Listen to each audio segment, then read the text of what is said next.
আজি ভূপেন বৰাই পদত্যাগ কৰিছে কংগ্ৰেছ দলৰ পৰা আৰু ভাৰতীয় জনতা পাৰ্টিলৈ ইতিমধ্যে মুখ্যমন্ত্ৰীয়ে প্ৰকাশ কৰিছে তেওঁ যদি যোগদান কৰে তেওঁক আদৰণি জনাব। আৰু ডিব্ৰুগড় বিশ্ববিদ্যালয় আপোনাৰ জুনিয়ৰ ছাত্ৰ নেতা আছিলে তেওঁ। ভাল হ'ব, আমি স্বাগতম জনাম নিশ্চিতভাৱে।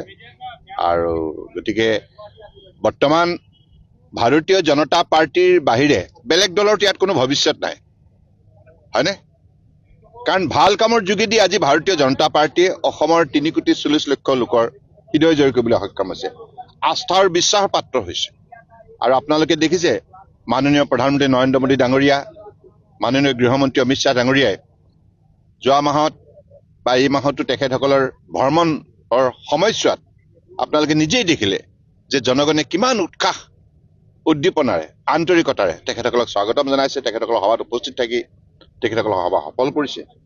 গতিকে আজি যুগটোৱে হৈছে একবিংশ শতিকাত আপুনি কাম কৰিব লাগিব, কাম কৰিহে আপুনি জনতাৰ হৃদয়ত প্ৰৱেশ কৰিব পাৰিব। কংগ্ৰেছৰ দৰে নহয়, ভুৱা শ্লোগান দি মানুহক আভুৱা ভৰাই বহুদিন ৰাজত্ব কৰিলে, এতিয়া আৰু সেই কংগ্ৰেছে পুনৰ মানুহৰ হৃদয়ত স্থান নাপায়, এই কথা নিশ্চিত।